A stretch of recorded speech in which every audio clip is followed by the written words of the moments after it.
Well, hey guys, welcome back. It's been a couple days since I've been on here, and I've been kind of looking forward to doing a another video here.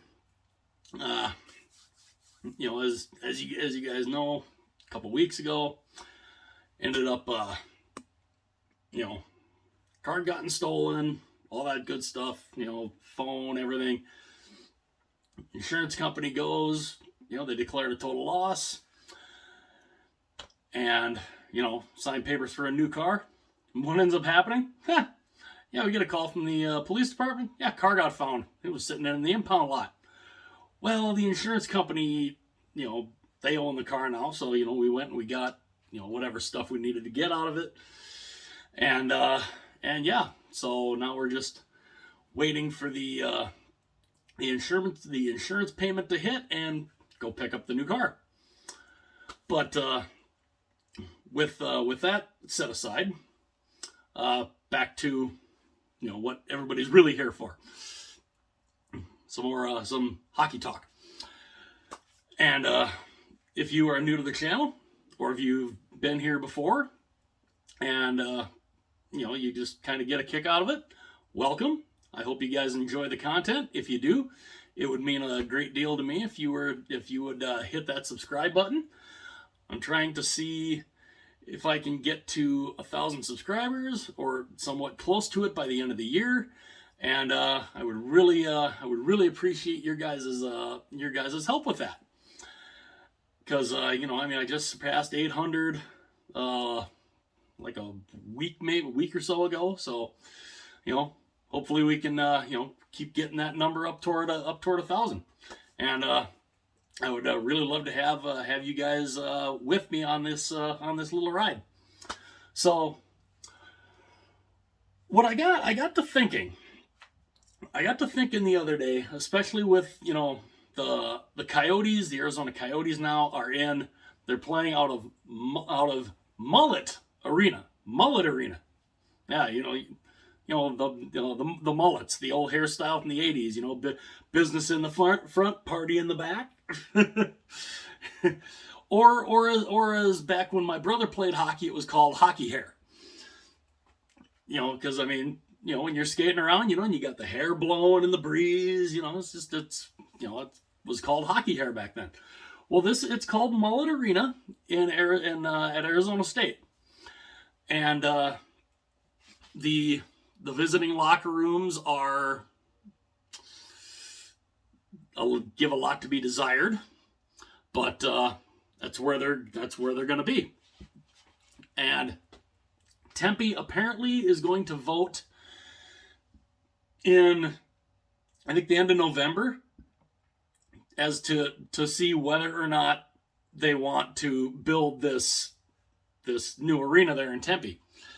And if it gets done, they have an agreement or a condition that Commissioner Gary Bettman put in, that they cannot leave for, I think it's 20 years, 20 or 30 years. I'm thinking it's 20, but it might be 30. I'm not positive on that. Let me know in the comments section if you know for sure. But I think it's at least 20 years. And it got me thinking, because of everything that's gone on with the Coyotes and all of that, it got me thinking, why do franchises move? Why do some franchises move? And I came up with three pretty decent reasons, and I think they definitely all have they're all legitimate reasons as to why teams would move. Number one, lack of fan support. If a franchise does not have the fan support, if they have low attendance, which obviously comes from low ticket sales, that's all kind of right there. It's all kind of all part of number one. If they can't get anybody to come to their games, it makes it really hard, to to keep a team there or to want to keep a team there. Now, mind you, all three of these all are kind of all in conjunction with each other. But the lack of fan support with low ticket sales, low attendance, all that, which we'd been seeing with the Coyotes. We've seen that in the past with some other franchises. Some not so much. Even though people knew they were moving, they still came out and supported the team. But the Coyotes are one team that they haven't had a lot of fan support, but they're still there. They're still there because the NHL just refuses to, they don't want to move them. They do not want to move them for whatever reason. They had no problem with, they had no problem with Quebec getting moved. They had no problem with Hartford being moved. And, so it's all kind of, but the lack of fan support, low tickets, low attendance, and all that is, it's a big thing. I think probably the biggest reason as to why teams move is number 2. Battles over new buildings. New arenas are it can be a very contentious thing. We're seeing that battle in Calgary going on right now. They're in desperate need of a new arena. The Saddle Dome is old. The Saddle Dome is basically crumbling. It's got concrete falling from the roof, and it needs to be replaced. It really does. It needs to be replaced, but they can't figure out how to do it. Arena disagreements. Who will pay for the arena, and how will the arena be paid for? Will it be paid for through, tax dollars? Will it be paid through, as was done when the Minnesota Vikings agreed to build U.S. Bank Stadium in downtown Minneapolis? That was supposed to be done via the new e-pull tabs. That was all supposed to come from that. Yeah, and no, that didn't quite work that well. It ended up falling on the taxpayers, which a lot of them were fine with it. A lot of them not, others not so much. But that is a big thing, is how this arena is going to get paid for. Who is going to pay for it? What's the split going to be? Is the owner gonna put in some money, or does he expect it to be all publicly funded? That could be, we're seeing that battle with Calgary right now. We're kind of seeing it with Arizona also. That mainly is supposed to be private funded, I believe. I think that's the Arizona one is supposed to be mostly privately funded, but it can be a very contentious thing, and it is definitely a reason why teams move. We saw that was a big reason why the Quebec Nordiques ended up having to leave. It wasn't the only reason. The Canadian dollar was a big driver to the Nordiques unfortunately leaving, but they needed a new building also. And, Marcel Aubu at the time, the owner, he went to the province, and he tried to, he tried to pitch him the idea of, hey, we need this new, we need a new building. It's crumbling. Could I get some help here? And the province, nope. They're like, yeah, we'd like him to stay, but you know what? No, we're not gonna help you out in any way, shape, or form. Well, right there, that was the writing on the wall. So, bye Quebec.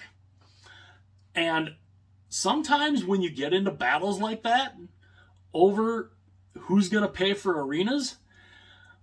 I mean, Quebec left in 1995. It is almost, 30 years later? We're 27 years removed from the Nordiques leaving. And great market. The fans love hockey up there. They don't have a team. Why don't they have a team? And this is where sometimes these arena battles can be a real stick in the mud, because if you're not going to fight for your team, whether you're the owner or whether you're the city, if you're not willing to fight to keep your team there, you may not get another team back. Quebec, perfect example. They love their hockey up there. They're not a big market, but the fans will sell that new arena out like that. They have the Videotron Center, over 18,000 seat capacity. If you put an NHL franchise back in Quebec, they will sell that out in almost immediately. Season tickets will go just explode. But again, that is something you would have needed back in 1995 to keep the Nordiques there. Now, granted, the low Canadian dollar did not help. But if you had the agreement to build the Videotron Center back then, I think the Quebec Nordiques are still in. They're still in the NHL.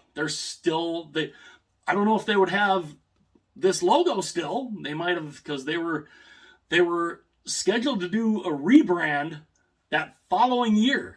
If they would have stayed in Quebec past 95, they were supposed to be doing a rebrand, new jerseys, new logos, everything. Obviously, that didn't happen. But sometimes you gotta be willing. If you gotta be willing to, to bite the bullet sometimes if you really want your franchise to stay. Now, granted, I do think the owners need to, pitch in a little more than they're willing to, because they're the ones who are billionaires. But even a 50-50 split, of owner puts in half, the city puts in half, whatever.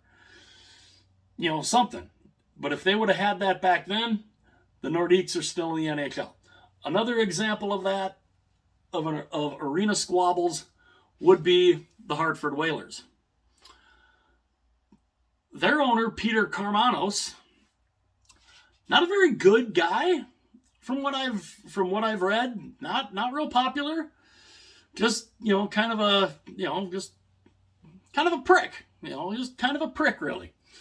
Is a lot of the things that I've read about. And he came in, bought the Hartford Whalers. They were playing in the Hartford Civic Center at the time. They were getting decent attendance. They were getting halfway decent attendance. They were getting 10, 11, 12,000 fans. It's not bad. That's a good, it's decent for a Civic Center. But for whatever reason, he decides, I don't like these little game packages that teams put out. 6 game, 6, 8, 10, 12, 16, 20 game packages, the little ones that aren't going to cost an arm and a leg, because not everybody can afford a full season. He got rid of those. He did not want, why would you do that? Number one, because here's people that are like, here, let me give you my money. Let me give you my money for this, for like a 6, 8, 10, 12 game pack. And you're going to say, nah, keep it. I don't want your money.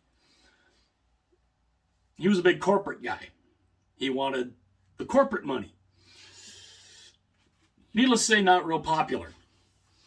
But he goes they've got this lease going on, and he's trying to find a way out of it. But he's also trying to negotiate an arena deal. And they had one. They were literally this close to finalizing an agreement for a new arena for the Hartford Whalers. But then he goes to the city and said, well, I'm going to lose like $40 million over the time that this arena is being built. I want you to pay me that money that I'm going to lose while this arena is being built. And the city's like, yeah, no. They're like, screw it. Don't, there's the door. Don't let it hit you in the backside on the way out. And of course, Hartford, another decent hockey market. In that case, though, it was ownership that was the problem. And ownership was a main reason why the Hartford Whalers left, and they're the Carolina Hurricanes now. And finally they got Karmanos out, but Hartford is another one of those it's not a real big market, but they love their hockey there. And I don't think they're ever going to get a team back either, unless the NHL does one more big expansion. I don't necessarily see that happening. But, and of course, another case of ownership being the problem, let's look at our old hometown team here in Minnesota, the Minnesota North Stars. Norm Green, all you got to do is mention Norm Green around here in Minnesota, and it sparks some ire. Even still to this day in 2022, it still sparks a lot of hate, of venom. And, the phrase, Norm Green still sucks, is still a big saying around here. He did not like Minnesota. He also could not stop, he was very handsy with the females in the office, the secretaries. He was very handsy. And, he had a number of lawsuits that he was facing. And he kept saying, that, I want to work out a deal, where they can play, where the North Stars could play at the Target Center in downtown Minneapolis. Now, the Target Center was built for the Minnesota Timberwolves. That is strictly a basketball arena. That is not an arena that's built for hockey. You would have had seating that would have just been you would have had seats that would have been behind poles and stuff. That's not a hockey building. And they were in the process of building the Mall of America. And, there was talk that, and this was the state saying, hey, we'd love to, we'd love it if there'd be, like a skyway going from the Mall of America over to Met Center. So if you're doing shopping or whatever and you got tickets to the game, you can walk across the skyway and go right over to the Met Center. But the Met Center needed to be, it would have needed to be redone, renovated. And, the city was willing to put in, or the state was willing to shell out a decent amount of money. And Norm Green was like, nah, nope. And then he goes and he finds a loophole in the lease that allows him to get out of the lease and take the team down to Dallas. Rip them right out of Minnesota, go down to Dallas 2 years after they played for the Stanley Cup in 1991. 2 years. And it was, the year before, and, they left right before Gary Bettman came in as commissioner. Now, did Gary Bettman end up righting a wrong 7 years later? Yes. And we got the Minnesota Wild. But ownership sometimes, and the contentious. I swear I can talk. But the contentious relationship sometimes between owners and the city and the states, it can be a very big issue. Another big issue, of course, is the team declares bankruptcy and is sold. That, of course, one glaring example of that was the Ottawa Senators, which I do plan on doing a video about the Ottawa Senators and about their late owner Eugene Melnyk, and that whole thing. And I will try to not have that be a completely long video, but I want to kind of look over that and talk a little bit about that. But Eugene Melnyk came in. The Ottawa Senators, they were in bankruptcy. They had filed for bankruptcy. They were about to leave. They were about to move. They were about to be sold and moved out of town. Eugene Melnyk comes in, saves the franchise, and then, of course, he owned them up until the day he passed away, and now his daughters are the owners. But contentious relationship between the city of Ottawa and the late Eugene Melnyk, and it's just it can be a big problem. And when a team declares bankruptcy, I mean, that's the last thing you want. You don't want to see a team have to do that.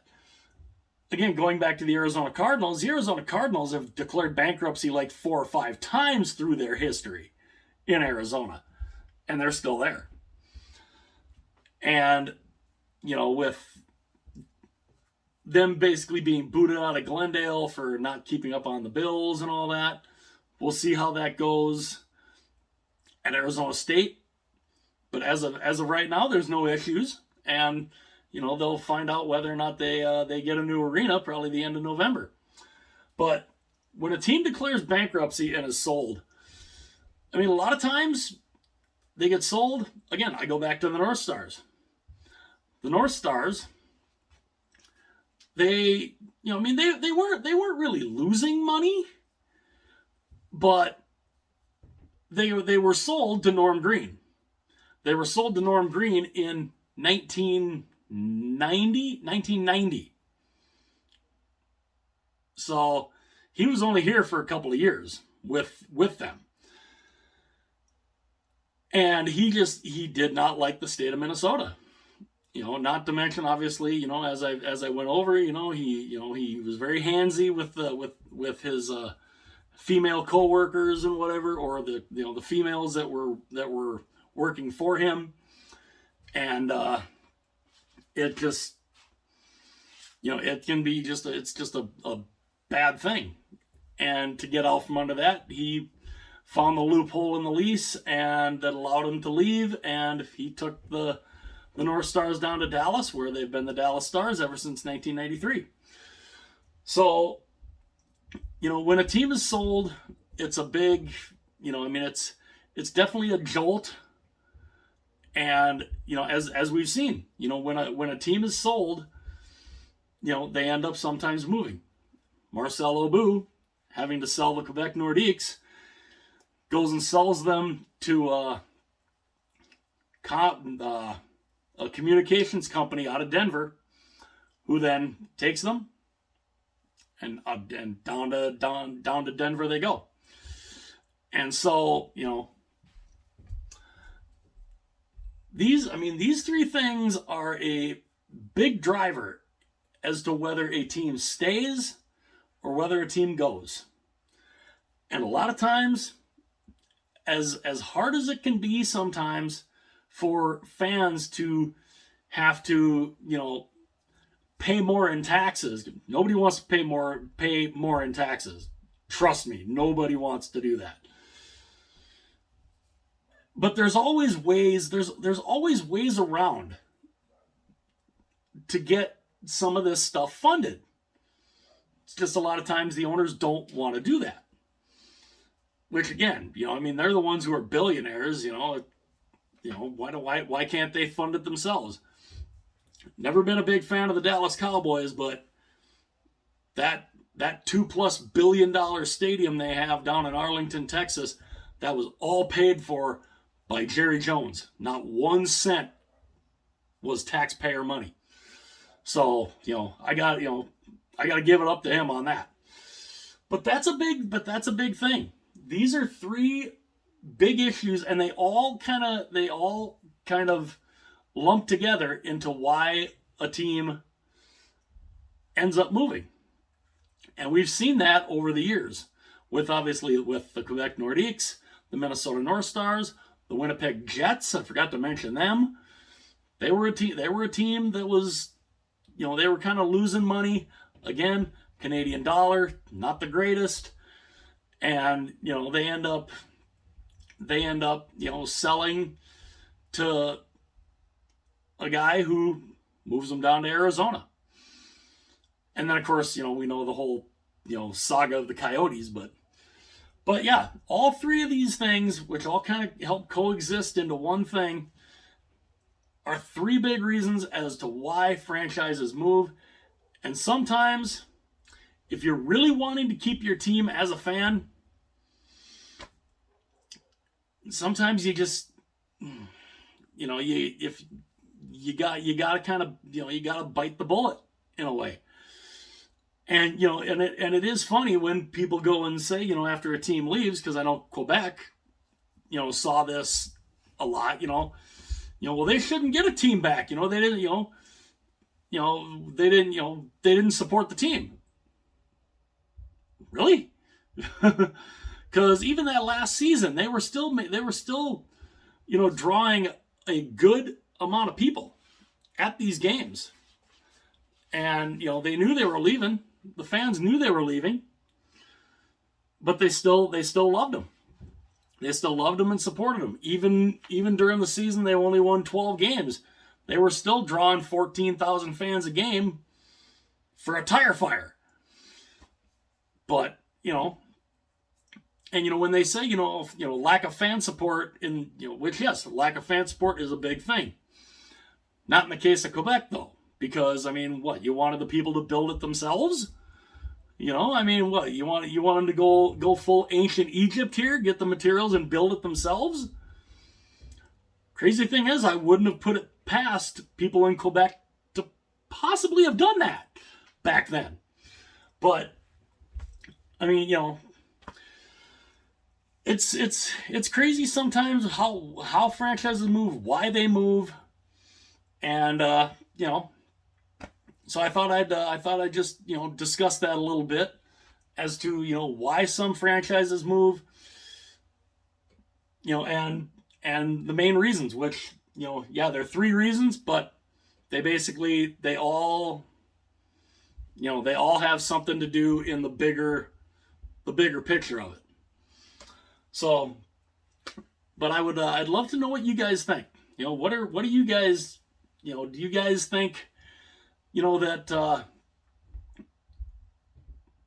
is ownership more to blame than the city or the state, or is the city and state more to blame than the owners? I'd love to know what you guys think about that. I will, of course, leave the link to the description, or the link to the Discord in the description. And yeah, I'd love to hear you guys' thoughts. Do you guys think ownership is the main issue, or is it the city or state? And what do you do if your team has been bought by somebody who is wanting to move them out of town? What are your guys' thoughts on that? I'd love to know what you guys think about that. And again, I thank you guys for being here. I appreciate all the support. And, again, if you haven't done so already, it'd be awesome if you were to hit the like button and the subscribe button, to see, how much closer I can get to 1,000 subscribers. I would really love to have you guys on that ride with me. And again, let me know what you guys think about all this. Is ownership to blame? Cities, states, whatever. Love to know what you guys think. I will talk to you guys later.